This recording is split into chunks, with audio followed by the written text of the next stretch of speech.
একটা ডিম দিয়ে এত সুন্দর রেসিপি। তো নমস্কার বন্ধুরা, আমি গোপালগঞ্জ কোটালীপাড়া থেকে। প্রথমে আলুগুলো ছোট ছোট করে কেটে নিতে হবে। তারপর একটা কড়াইতে কিছুটা তেল দিয়ে আলুগুলো দিয়ে দিব। এরপরে দিয়ে দেবো লবণ, হলুদের গুঁড়ো, মরিচের গুঁড়ো এবং কয়টা কাঁচামরিচ।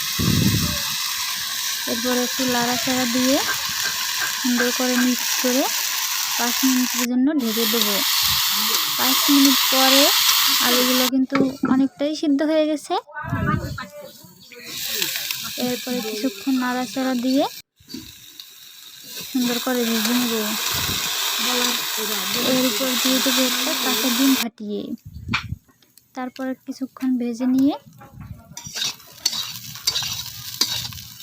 কিছুক্ষণ ভালো করে দেখেন বন্ধুরা, এখনই কিন্তু কালারটা অনেক সুন্দর হয়েছে।